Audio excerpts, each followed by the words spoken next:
اور پھر اپنے بعد سب سے پہلا حق گھر والوں کا ہے. جہاں تقوی ذات کے لیے وہاں تقوی ایک گھر کی بنیاد.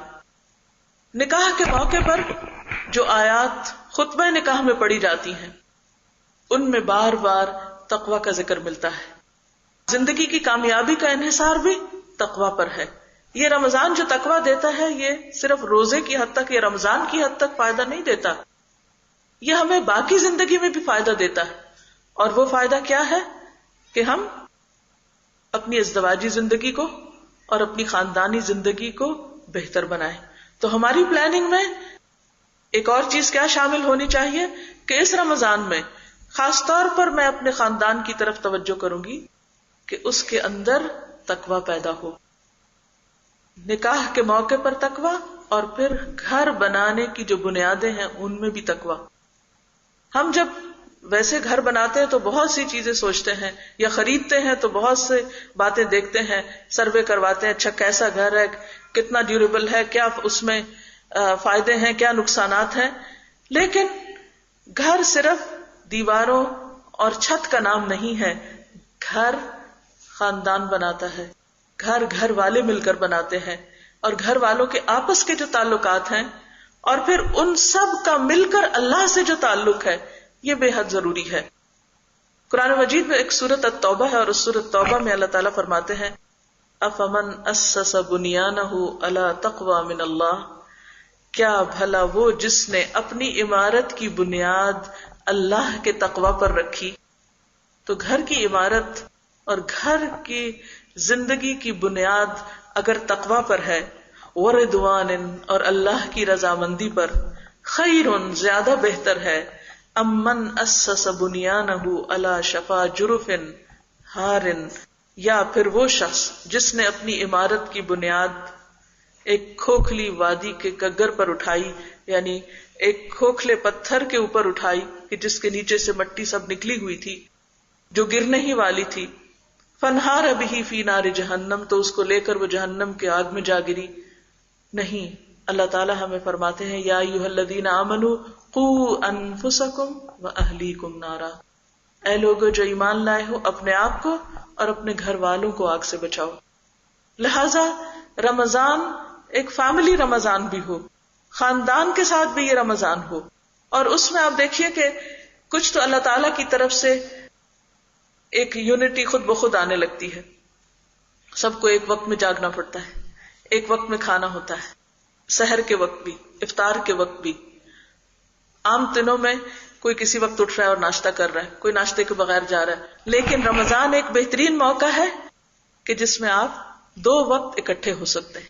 اگر عام دنوں میں آپ کا خاندان ایک وقت میں جمع ہونے کا عادی ہے تو رمضان کا موقع ہے جس میں 2 وقت آپ جمع ہو سکتے ہیں.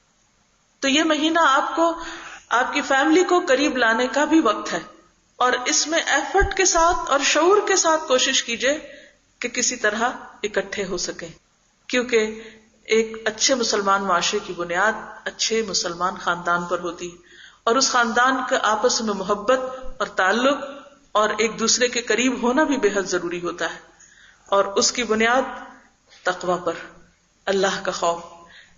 اللہ کا خوف کس طرح خاندان کو جوڑتا ہے. ہاں، انسان جن کے قریب رہتا ہے ان سے شکایتیں بھی زیادہ ہوتی ہیں، اور ان کی چھوٹی چھوٹی باتیں بھی انسان کو پھر بادر کرنے لگتی ہیں، اور بعض اوقات چھوٹی چھوٹی باتوں پر غم و غصہ کئی دن تک پھیل جاتا ہے اور تعلقات کو خراب کرتا ہے. ایسے میں اللہ کا خوف ہی ایسی چیز ہے کہ جو انسان کے اندر یہ قوت پیدا کرتا ہے کہ چھوڑو، دوسرے کو معاف کر دو، چھوڑو، صبر کر جاؤ. یہ زندگی تو ہے ہی روزہ.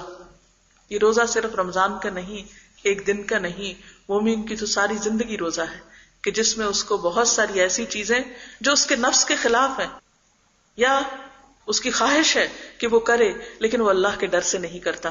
یہی تو تقویٰ ہے، یہی تو اللہ کا ڈر ہے جو آپ سے وہ کچھ کرواتا ہے کہ جو اس کے بغیر ہو سکتا ہی نہیں. اور پھر خاص طور پر پیغمبروں کی سنت پر عمل کرتے ہوئے یہ نہیں کہ آپ خود تو تراویح پڑھنے چلے جائیں، خود تو آپ روزہ رکھ لیں، خود تو آپ کئی سپارے پڑھنے میں مشغول رہیں اور بچے روزہ ہی نہ رکھیں یا گھر والے روزے کا اہتمام نہ کریں یا پھر وہ نماز کے لیے ہی نہ جائیں. بھلے آپ کی نماز کو اگر تھوڑی سی تاخیر ہو بھی جائے تو کوئی بات نہیں اگر گھر والوں کو ساتھ لے کر نکلیں. بچوں کو بھی تراویح پر گھر والوں کو، شوہر کو اور رشتہ داروں کو اس چیز کے لیے خاص طور پر تیار کریں، اور اس کے لیے خصوصی طور پر اہتمام کرنا ہوگا اور پلاننگ کرنی ہوگی. کام کے اوقات میں اگر تبدیلی ممکن ہو تو وہ تبدیلی کرنا ہوگی، اور میک شور کرنا ہوگا کہ آپ اور آپ کے بچوں سمیت سب مسجد میں پہنچ سکیں. کیونکہ اگر بچے گھر بیٹھ کر ٹی وی دیکھ رہے ہیں اور آپ مسجد میں تراویح پڑھ رہے ہیں تو واپس جا کر اس گھر کے اندر باہمی فضا کیسے ہوگی، اور ایک دوسرے کے ساتھ مل کر جو تقویٰ کی روح گھر کے اندر ہو سکتی ہے وہ کیسے پیدا ہو سکتی ہے. تو کان یأمر اہلہ بالصلاۃ والزکاۃ، حضرت اسماعیل علیہ السلام کے بارے میں آتا ہے کہ وہ اپنے گھر والوں کو نماز اور زکوٰۃ کا حکم دیا کرتے تھے. پھر اسی طرح روزہ رکھتے وقت ہمیں اس بات کا بھی خیال رکھنا ہے کہ یہ روزہ صرف کھانے پینے کا روزہ نہ ہو، دل کا روزہ بھی ہو. تو رمضان پلاننگ میں دل کا روزہ بھی. اور دل کا روزہ کیا ہے؟ کیونکہ لعلکم تتقون ہے، اور تقوی کہاں ہوتا ہے؟ دل میں ہوتا ہے. نبی صلی اللہ علیہ وسلم نے خاص طور پر دل کی طرف اشارہ کر کے فرمایا التقوی ہا ہنا، تقوی یہاں ہے، تقوی یہاں ہے، تقوی یہاں ہے. تو سب سے پہلا روزہ تو پھر دل کا ہوگا، اور دل ہی روزہ رکھے گا تو اصل روزہ ہوگا. بات یہ ہے کہ اس دنیا میں رہتے ہوئے مختلف چیزوں کو دیکھتے ہوئے جو کبھی ہماری مرضی کے خلاف ہوتی ہیں، کبھی ہماری طبیعت کے خلاف ہوتی ہیں، کبھی کسی طرح ہمیں پریشان کرتی ہیں، کبھی ہمارے اپنے اندر ایسے جذبات اور احساسات ہوتے ہیں کہ جو ہمیں دنیا کی محبت کی طرف کھینچ کے لے جاتے ہیں. یہ ساری چیزیں دلوں کو بیمار کر دیتی ہیں، اور جب دل بیمار ہو جاتے ہیں تو پھر وہ بیماری جب تک کنٹرول نہ کی جائے بڑھتی چلی جاتی ہے. دل کے بیمار کو بہت سی احتیاطیں کرنا پڑتی ہیں. فی قلوبہم مرض فزادہم اللہ مرضا، جو لوگ دلوں کی بیماریوں پہ کنٹرول نہیں کرتے اللہ تعالیٰ ان کو ڈھیل دے دیتا ہے اور وہ بیماریاں بڑھتی چلی جاتی ہیں. لہذا دل کی بیماریوں کی اصلاح کے لیے بہترین موقع ہے یہ رمضان، اور اس کے لیے خاص طور پر قرآن سے خصوصی تعلق، کیونکہ قرآن ایسی چیز ہے جو اللہ کے رسول صلی اللہ علیہ وسلم کے دل پر اتارا گیا تھا. تو دل کا تزکیہ اور دل کی صفائی ہو نہیں سکتی جب تک کہ قرآن سے تعلق مضبوط نہ ہو. اور پھر دل آباد بھی قرآن ہی سے ہوتا ہے، مطمئن بھی قرآن سے ہوتا ہے، روشن بھی قرآن سے ہی ہوتا ہے. دلوں کے لیے شفا بھی، شفاء لما فی الصدور بھی قرآن ہی ہے. لہذا قرآن کے بغیر رمضان گزرے تو اس رمضان میں پھر دل کا روزہ ہو نہیں سکتا اور دل کی قوت نصیب نہیں ہو سکتی. کیونکہ اللہ سبحانہ وتعالیٰ کیا فرماتے ہیں؟ شہر رمضان الذی انزل فیہ القرآن، رمضان کا مہینہ وہ مہینہ ہے کہ جس میں قرآن نازل کیا گیا. ھدی للناس، جو لوگوں کی ہدایت کا ذریعہ ہے، وبینات من الہدی والفرقان، اور ہدایت اور حق و باطل کے درمیان، اچھے برے کے درمیان فرق کرنے کے لیے بہترین نشانیاں ہیں، اس میں بہترین علامتیں، بہترین واضح کرنے والی چیزیں. لہذا رمضان پلاننگ میں قرآن کے ساتھ تعلق کی بھی پلاننگ کیجیے، اور اس میں ناظرہ پڑھنا، ترجمے سے پڑھنا یا سننا، اور پھر نمازوں میں خاص طور پر پڑھنا اور سننا، یہ بے حد ضروری ہے. ایک وقت مقرر کیجیے، خواہ وہ سفر میں ہو یا گھر پر ہو یا کھانا پکاتے ہوئے، ایون ایک ہاتھ میں چمچ اور دوسرے ہاتھ میں قرآن، ایسا کیا جا سکتا ہے. یعنی اگر آپ کے پاس کوئی وقت نہیں تو کسی بھی دوسرے کام کے ساتھ شریک کر لیں، لیکن کچھ نہ کچھ حصہ ناظرہ خود پڑھیں، آپ کی زبان پڑھیں. سننا بھی بہت اچھا ہے، لیکن جب تک آپ کا منہ نہیں بولے گا، آپ کے کان نہیں سنیں گے آپ کا بولا ہوا، آپ کے اپنے دل پہ جا کے نہیں لگے گا. ایک قرآن پورا کرنے کا ٹارگٹ تو رکھیں ہی، اور انشاءاللہ اگر آپ نیت کر لیں گے تو ہو ہی جائے گا. اور پھر تراویح میں اس کا پڑھنا یا سننا، اور اسی طرح ترجمے سے کچھ حصہ سننا. اور الحمدللہ اب اردو میں، انگریزی میں ایسے کیسٹس، سی ڈیز وغیرہ ویب سائٹس موجود ہیں کہ جہاں آپ دن میں کم از کم ایک پارہ ترجمے سے سن سکتے ہیں. تو وہ لوگ جن کو ڈائریکٹ عربک سے قرآن سمجھ نہیں آتا وہ ترجمہ سننے کا بھی اہتمام کریں. اگر آپ کے پاس فہم القرآن کی کیسٹس ہیں تو ایک کیسٹ صبح ایک شام، یا اگر آپ کام پر جاتے ہیں جاتے ہوئے ایک آتے ہوئے ایک، کچن میں سن لیں، کہیں بھی سن لیں، لیکن پورے قرآن سے گزرنے کی کوشش کریں. اور آپ خود اپنے اندر ایک بہت بڑا فرق محسوس کریں گے جب پورے قرآن سے ایک کم وقت میں، یعنی 1 مہینے کے اندر شروع سے آخر تک گزر جائیں گے. اور اس کی بھی پلاننگ ابھی سے کر لیں. جیسے مہمان کی آمد سے پہلے بہت سی چیزیں تیار کر لیتے ہیں، تو ابھی سے تیاری کر لیں. کیسٹس نکال کے، کیونکہ بعض اوقات ہم چیزیں پیچھے دبی ہوتی ہیں، پھر سوچتے ہیں اچھا نکالیں گے اور اتنے میں آدھا رمضان گزر جائے. ابھی سے نکال کے جھاڑ پٹک کے اس کو پراپر جگہ پر ٹیپ ریکارڈر دیکھ لیں، سیلز دیکھ لیں، وائر دیکھ لیں، کنیکشن دیکھ لیں، سب چیزیں پرفیکٹ ہیں. اور پھر اس کا سیکوینس بنا کے رکھ لیں تاکہ جب رمضان آئے تو آپ کا 1 منٹ بھی ضائع نہ ہو. بس آپ نکالیں کیسٹ ڈالیں اور اپنا کام شروع کر لیں. اگر سحری پکانے میں ابھی سے ایسٹیمیٹ کر لیں، 5 پراٹھے بنانے، 5 لوگ ہیں گھر میں، تو کتنا ٹائم لگے گا. ہو سکتا ہے آپ کو 50 منٹ لگے، ہو سکتا ہے 60 منٹ لگے پوری سحری تیار کرنے میں. اگر آپ کچن میں داخل ہی ہوئے، گھر والے سب سو رہے ہیں، آپ کو 1 گھنٹہ پریپریشن میں لگ رہا ہے، آپ اندر داخل ہوتے ہی بٹن پلے کر دیں، اور جتنی دیر میں آپ سحری بنائیں، پراٹھے بنائیں، ٹیبل لگائیں، اتنی دیر میں آپ کا ایک حصہ ہو جائے گا. اسی طرح اگر آپ افطار بنا رہے ہیں تو دوسری کیسٹ، اور پھر اسی طرح اگر آپ پہلے سے تیار ہیں پھر ہو نہیں سکتا کہ آپ مس کریں. پھر انشاءاللہ کسی نہ کسی طرح پورا ہو ہی جائے گا. لیکن اگر آپ نے پلاننگ نہیں کی اور صرف سوچتے ہی رہے اور نیک تمنائیں کرتے رہے تو پھر کچھ نہیں ہو سکے گا. تو بات یہ ہے کہ قرآن کے بغیر دل روشن نہیں ہوتے. اور پھر آپ دیکھیے کہ کبھی کبھی صفائی کے لیے تیز بارش کی ضرورت ہوتی ہے، تو پورے 1 مہینے کے اندر پورے قرآن سے گزرنا تیز بارش کا ایفیکٹ رکھتا ہے، اور واقعی انسان اس کے بعد فریش ہو جاتا ہے.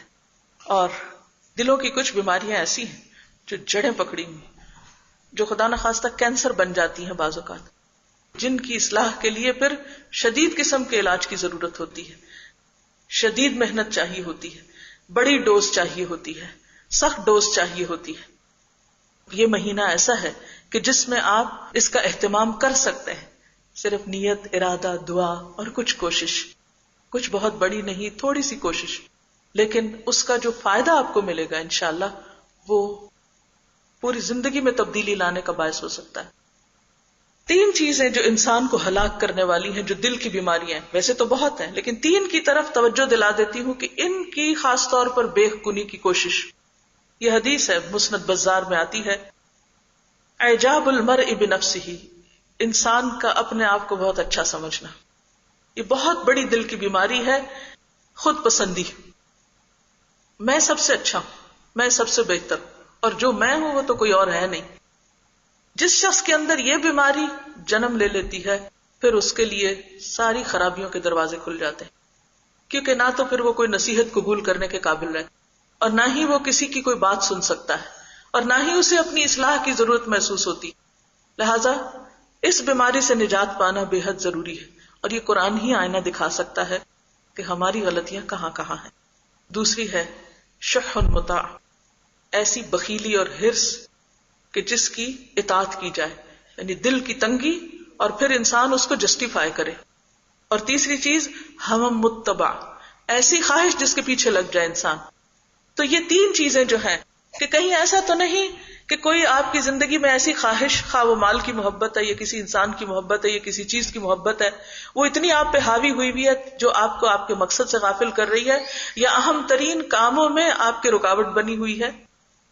اور پھر کہیں دل کی ایسی تنگی اور گھٹن تو نہیں کہ جو آپ کو کسی انسان کے ساتھ خیر بھلائی اور اس کو معاف کرنے اور درگزر نہیں کرنے دیتی. اور پھر کہیں ایسا تو نہیں کہ ہم اپنے آپ کو ہر چیز میں اوکے دے دیتے ہیں کہ ہمارا ہر کام ہی ٹھیک ہے. اگر یہ 3 چیزیں ہیں تو یہ علامتیں ہیں دل کی بیماری کی، اور قرآن مدد دیتا ہے خاص طور پر ان بیماریوں کے علاج میں. اور نبی صلی اللہ علیہ وسلم نے 3 چیزوں سے خاص طور پر بچنے کے لیے کہا، اور یہ اس وقت ہوتا ہے جب انسان کے دل میں 3 یہ بیماریاں ہوتی ہیں. اور وہ کیا ہیں؟ کس سے بنا؟ فرمایا لا تحاسدوا ولا تباغضوا ولا تدابروا، ایک دوسرے سے حسد نہ کرو، ایک دوسرے سے بغض نہ رکھو، اور ایک دوسرے سے پیٹھ نہ پھیرو، منہ موڑ کے ادھر ادھر نہ ہو جاؤ. کیونکہ یہ وہ خرابیاں ہیں کہ جس سے انسان کی اصلاح ہو نہیں سکتی. دل کے روزے کے بعد زبان کا روزہ بھی ضروری ہے، اور زبان کے روزے میں اپنے آپ کو خاص طور پر ایسی چیزوں سے روکنا کہ جو روزہ خراب کرنے والی ہوں. ابن مسعود کہتے ہیں کہ سب سے زیادہ اگر کسی چیز کو قید رکھنا چاہیے تو وہ زبان ہے. جیسے مجرم ہوتے ہیں نا، چور ڈاکو وغیرہ، یا دوسروں کے مال چرانے والے اور عزتیں چرانے والے، تو ان کی سزا کیا ہوتی ہے؟ ان کو پکڑ لیا جاتا ہے اور ان کو قید کر دیا جاتا ہے. اور پھر کیوں قید کر لیتے ہیں؟ تاکہ دوسرے لوگ امن سے رہیں. کیونکہ اگر انہیں چھوڑ دیا جائے، آپ نے کبھی سنا ہوگا کہ فلاں مجرم چھٹ گیا ہے تو فلاں نیبرہڈ کے لوگ جو ہیں وہ اپنا آپ کو سنبھال کے رکھیں کہ کہیں ان کی عزت جان خطرے میں نہ ہو. تو ابن مسعود کہتے ہیں کہ سب سے زیادہ جس مجرم کو قید رکھنے کی ضرورت ہے وہ انسان کی اپنی زبان ہے، کیونکہ یہ سب سے زیادہ دوسروں کی عزت پہ حملہ کرنے والی اور سب سے زیادہ خود ہمیں نقصان پہنچانے والی. ایک دن حضرت ابوبکر رضی اللہ تعالیٰ عنہ کو دیکھا کہ وہ اپنی زبان کو پکڑ پکڑ کے ڈانٹ رہے تھے. تو انہوں نے کہا کہ یہ میری سب سے بڑی دشمن ہے، جتنا اس نے مجھے ذلیل کیا کسی چیز نے نہیں کیا. اور یہ ایک حقیقت ہے، وہ بہت بڑا سچ کہہ رہے تھے، کیونکہ دوسروں کی عزتوں پہ حملہ جیسے کوئی چور ڈاکو کرتا ہے، یہ زبان وہی رول پلے کر رہی ہوتی ہے. آپ دیکھیے کہ جب آپ نے فرمایا کہ لوگ اپنی زبانوں کی وجہ سے، زبانوں کی کمائی سے جہنم میں جائیں گے، تو حضرت معاذ نے بہت حیرت کا اظہار کیا. انہوں نے پوچھا کہ کیا لوگ واقعی اپنی زبان کے گناہوں اور زبان کی کمائی اور کھیتی کی وجہ سے وہ جہنم میں جائیں گے؟ تو آپ نے فرمایا ثقلت کا امو کا یا معاذ، معاذ تجھے تیری ماں روئے، میں تو تجھے بہت سمجھدار انسان سمجھتا تھا. کیا لوگوں کو زبان کی کھیتی سے بڑھ کر بھی کوئی چیز جہنم میں آنے والی ہوگی؟ کیا لوگوں کو زبان کی کھیتی سے بڑھ کر بھی کوئی چیز جہنم میں آنے والی ہوگی؟ یعنی سب سے زیادہ انسان کی شامت جو چیز لائے گی قیامت کے دن، اس کی زبان ہی ہوگی. اور اگر دیکھا جائے تو ہمارے جتنے بھی اعضاء، مثلا ہاتھ ہیں، ہاتھ تو کبھی ہوتا نا کسی کو مارے ہم اس ہاتھ سے یا کچھ لکھیں. اگر آپ کو وہ سب کچھ لکھنا پڑے جو آپ بول کے کسی کو کہہ رہے ہوتے ہیں تو آپ شاید قلم روک دیں، نہ لکھیں. باقی اعضاء وہ سب کچھ نہیں کرتے جو کچھ زبان کرتی. انتہائی خطرناک ہتھیار. لہذا اس کو کنٹرول کرنا اور اس کو سدھارنے کا بہترین مہینہ ہے یہ رمضان. آپ صلی اللہ علیہ وسلم نے کیا فرمایا کہ اگر تم سے کوئی لڑے تو تم کیا کہو؟ میں تو روزہ دار ہوں، میں تو روزے سے ہوں. فقل انی امرؤ صائم، کیونکہ روزے کی حالت میں گالی دینا اور شور ہنگامہ کرنا اور کسی کو برا بھلا کہنا منع ہے. اور نہ صرف یہ کہ سامنے بلکہ پیچھے بھی. اب دیکھیے روزہ کیا ہے؟ کھانے پینے سے پرہیز کا نام ہے نا. روزے کا نام آتے ہی کیا چیز آتی ہے؟ کھانے پینے سے رکنا. ہم حلال کھانے سے تو رکتے ہیں، لیکن قرآن میں غیبت کرنے کو کیا کہا گیا؟ کسی کی پیٹھ پیچھے اس کی برائی کرنے کو کیا کہا گیا؟ کیا کرنا؟ مردہ بھائی کا گوشت کھانا. تو وہ شخص جو کھانے کا تو روزہ رکھ لے، حلال کھانے سے تو روزہ رکھ لے، لیکن غیبت نہ چھوڑے، کیا اس کا روزہ روزہ ہوگا؟ سوچئے. کیا آپ کو میری بات سب کو سمجھ آئی ہے میں نے کیا کہا ہے؟ ہم روزے میں حلال کھانا پینا چھوڑ دیتے ہیں، صاف ستھرا کھانا ہے. آپ کو بھوک بھی لگی، آپ نہیں کھاتے، لیکن اتنے میں کسی پر آپ کو غصہ آتا ہے اور آپ بلا تکلف غیبت شروع کر دیتے ہیں. اس نے میرے ساتھ ایسا کیا، میں اس کے ساتھ یوں کروں گا، فلاں نے ایسا کیا، فلاں نے ایسا کیا. اور اب جدید دور کی سہولتوں کے ساتھ یہ برائیاں اور بھی آسان ہو گئی ہیں. پہلے تو گھر میں کوئی ہو تو جس سے آپ غیبت کریں نا، اب تو آپ دھڑ سے فون اٹھائیں اور دنیا کے دوسرے حصے تک جا کر آپ کریں. اب آپ دیکھیے کہ غیبت کیا ہے. قرآن کی آیت ہے اَيُحِبُّ أَحَدُكُمْ أَن يَأْكُلَ لَحْمَ أَخِيهِ مَيْتًا فَكَرِهْتُمُوهُ، کیا تم میں سے کوئی پسند کرے گا کہ وہ اپنے مردہ بھائی کا گوشت کھائے، مردے کا گوشت، اور وہ بھی بھائی کا. فَكَرِهْتُمُوهُ، تم اس سے کراہت کرو گے. وہ روزہ کیسا روزہ ہو سکتا ہے کہ جس میں آپ مردار کھا رہے ہو؟ وہ روزہ ہو سکتا ہے؟ وہ روزہ نہیں ہو سکتا. اس روزے سے کیا حاصل ہوگا جس میں انسان غیبت کرنا نہ چھوڑے؟ تو ہمیں اپنے اوپر حرام کرنا ہے اور اپنے ساتھ عہد کرنا ہے اور ہر روز دہرانا ہے، مجھے اپنی زبان سے کسی کے خلاف کوئی بات نہیں کرنی، نہ کرنی ہے نہ سننی. اور اگر آپ تہیہ کر لیں گے تو کوئی بھی ہو، اگر کوئی نہ باز آئے تو آپ لکھ کر اس کے ہاتھ میں دے دیں کہ براہ کرم مجھ سے نہیں کریں، میں روزے سے ہوں. کیونکہ نبی صلی اللہ علیہ وسلم نے کیا فرمایا کہو کہ میں روزے سے ہوں، دوسرے کو بتا دو میں روزے سے ہوں. کیوں کہا کہ بتا دو میں روزے سے ہوں؟ کہ میں یہ نہیں کر سکتا، میرا روزہ خراب ہوگا. پھر اسی طرح جھوٹ جو ایمان اور منافقت کے درمیان بڑا فرق ہے. یعنی مومن کے بارے میں کہا کہ وہ بخیل ہو سکتا ہے، بزدل ہو سکتا ہے، کہ جھوٹا نہیں ہو سکتا. جھوٹ ایمان کی نفی کر دیتا ہے، ایک دم سے انسان کو منافقت میں جا کے کھڑا کر دیتا ہے. تو روزے کی حالت میں اگر کوئی شخص روزہ رکھے اور اوپر سے جھوٹی باتیں کرے اور جھوٹ بولے، اس کا روزہ کیا روزہ ہوگا. پھر اسی طرح جھگڑا کرنا، دوسروں کی بات کاٹنا، فحش گفتگو، گالی گلوچ، یہ سب چیزیں روزے کو خراب کرنے والی ہیں. پھر آنکھ کا روزہ. آنکھ کا روزہ کیا ہے؟ قرآن پاک میں اللہ تعالیٰ فرماتے ہیں قُلْ لِلْمُؤْمِنِينَ يَغُضُّوا مِنْ أَبْصَارِهِمْ وَيَحْفَظُوا فُرُوجَهُمْ وَقُلْ لِلْمُؤْمِنَاتِ يَغْضُضْنَ مِنْ أَبْصَارِهِنَّ وَيَحْفَظْنَ فُرُوجَهُنَّ، مومن مردوں سے کہیے کہ اپنی نگاہیں چکائیں، یغضوا من ابصارہم ویحفظوا فروجہم، اور اپنی شرمگاہوں کی حفاظت کریں. اور مومن عورتوں سے بھی کہہ دیجئے کہ وہ اپنی نگاہوں کی حفاظت کریں اور اپنی شرمگاہوں کی حفاظت کریں. تو روزے کی حالت میں خاص طور پر یہ وہ تمام اعمال ہیں جو عام زندگی میں بھی منع ہے، لیکن خصوصاً روزے میں نگاہ کی حفاظت، حرام چیزوں سے خود کو بچانا، دیکھنے سے بچانا، خواہ وہ لائیو ہوں یا وہ کسی مشین پر ہوں، ایسے مناظر سے خود کو بچا کے رکھنا بے حد ضروری ہے. کیونکہ نگاہ کی حفاظت سے انسان فتنوں سے محفوظ رہتا ہے، اور جب نگاہ محفوظ ہوتی ہے تو انسان کا دل محفوظ ہوتا ہے، اور یہی پھر دل کا روزہ بھی بن جاتا ہے.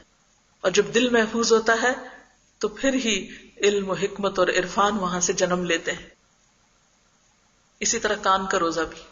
کان کا روزہ کیا اور کان کا روزہ کیوں؟ کیونکہ ان السمع والبصر والفؤاد کل اولئک کان عنہ مسئولا.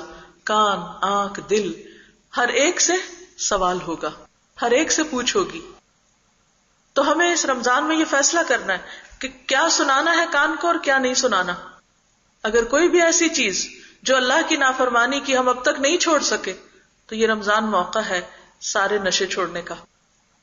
جیسے انسان تمباکو چھوڑ دیتا ہے. بہت سے لوگ آپ نے دیکھو کہ جو سگریٹ پیتے ہیں، لیکن رمضان میں روزے کی قوت ایسی ہوتی ہے کہ اللہ کے فضل سے وہ سگریٹ چھوڑ دیتے ہیں، اور تھوڑی سی اگر ول پار سے کام لیں تو بعد میں بھی بچ سکتے ہیں. تو اسی طرح ہمیں ان تمام چیزوں سے جو کانوں کو نقصان دینے والی ہوں ان کو سننے سے بچنا ہے. اور اس میں ہم عام طور پر جب ایسی بات ہوتی ہے تو فوراً ہمارا دھیان میوزک کی طرف جاتا ہے. آف کورس میوزک کی طرف جائے گا، لیکن صرف میوزک سننا ہی تو حرام نہیں. کیا ہے منع؟ اور غیبت سننا، چغلی سننا، دوسروں کے بارے میں تجسس کر کے بری باتیں پوچھنا اور سننا، تو کوئی بھی حرام گفتگو، اور یا پھر چھپ چھپ کے دوسروں کی باتیں سننا، ایسی گفتگو سننے کی کوشش کرنا جو دوسرا آپ سے کرنا نہ چاہتا ہو، دوسرا آپ کو سنانا نہ چاہتا ہو. کسی دیوار کے پیچھے، کسی دروازے کے پیچھے، یا کسی سے اگلوانا یا کسی سے نکلوانا. اچھا فلاں کیا کہہ رہا تھا، وہاں کیا بات ہو رہی تھی، اس نے تم سے کیا کہا. یہ تمام چیزیں ایسی ہیں کہ جو انسان کے لیے فتنوں کے دروازے کھولتی ہیں. اور جب ایسا ہوتا ہے تو انسان کے دلوں میں جب غلط گفتگو سنتا ہے یا ایسی گفتگو سنتا ہے تو اس کا نتیجہ کیا ہوتا ہے کہ انسان کے اندر وسوسے آتے ہیں. اور جب وسوسے آتے ہیں تو پھر کیا ہوتا ہے؟ پھر انسان ان وسوسوں پر عمل کرنے کے لیے مزید کچھ ایکشن لینا شروع کر دیتا ہے، اور ایسی کھائی میں جا گرتا ہے کہ جس سے نکلنا بھی بعض اوقات مشکل ہو جاتا ہے. لہذا بے حد ضروری ہے کہ انسان ایسی تمام چیزوں کو سننے سے بچے.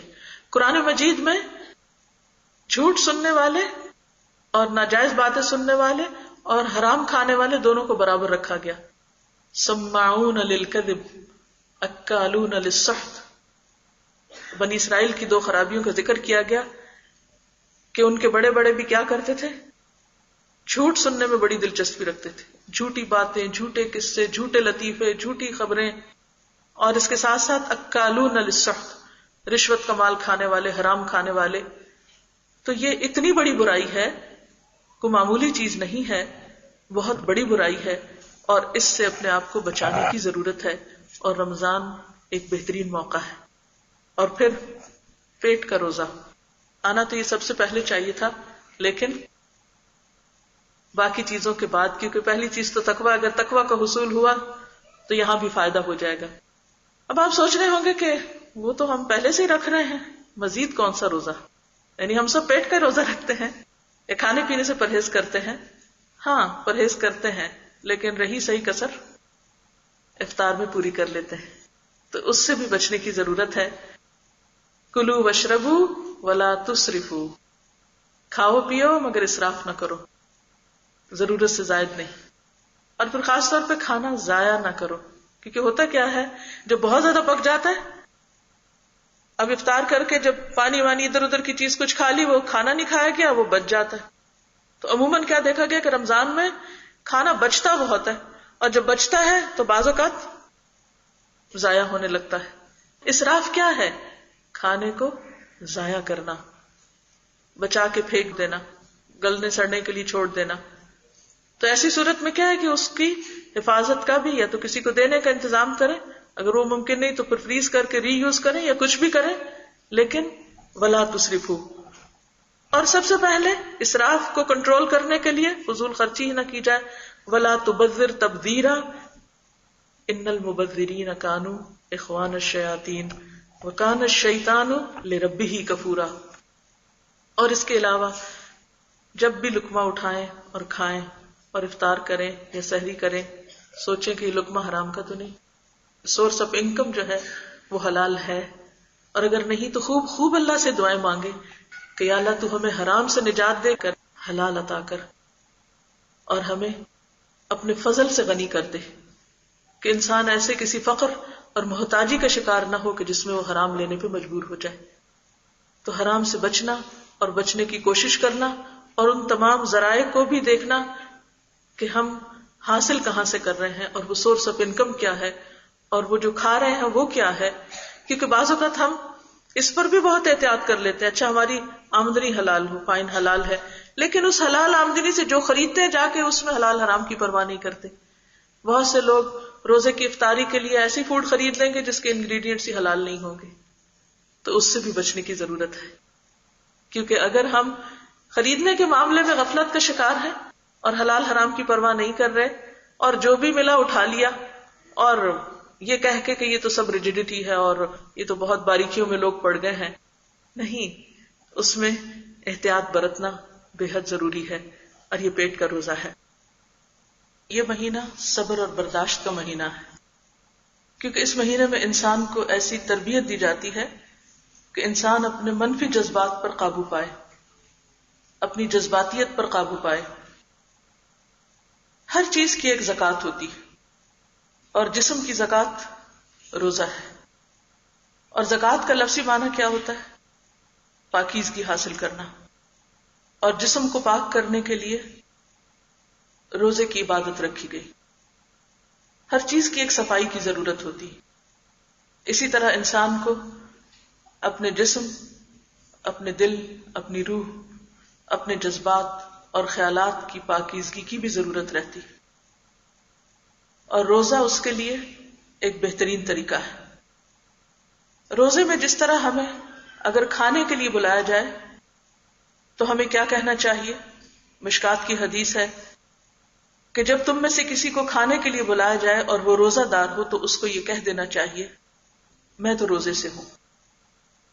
اسی طرح انسان کو اگر اپنے ماحول سے یا اپنے چاروں طرف سے یا لوگوں سے کسی بھی ایسی چیز کی طرف بلایا جائے جو اس کے روزے کو نقصان دینے والی ہو، تو اس پر بھی انسان کو کیا کہہ دینا چاہیے کہ میں روزے سے ہوں۔ یعنی اگر کوئی شخص آپ کے پاس آ کر کسی کی غیبت کرتا ہے تو آپ اس کو بتا دیں کہ میں روزے سے ہوں، میں اپنے کان کو، اپنے دل کو، اپنے خیالات کو خراب نہیں کرنا چاہتا۔ گویا کسی بھی بیماری سے نجات حاصل کرنے کے لیے ضروری ہوتا ہے کہ ایک طرف انسان دوا کھائے اور دوسری طرف پرہیز کرے۔ جب تک انسان پرہیز نہیں کرتا اس وقت تک صحت نہیں ہوتی۔ تو جہاں ایک طرف ہمارے اندر سال بھر میں جمع ہو جانے والی زائد کیلوریز یا برے خیالات یا برے جذبات یا بری عادتیں اندر آ چکی ہوں ماحول کے اثر سے، تو رمضان ایک بہترین موقع ہے ان تمام چیزوں کو اپنے اندر سے نکالنے کا. لیکن اس کے لیے کیا ضروری ہے کہ آپ کو اعلان کرنا ہوگا کہ میں روزے سے ہوں. جب تک آپ یہ بتائیں گے نہیں دوسروں کو کہ میں روزے سے ہوں، تو وہ آپ کو مختلف کھانوں کی طرف، چاہے وہ حلال ہو یا حرام ہو، جائز ہو یا ناجائز ہو، ان کی طرف دعوت دیتے رہیں گے.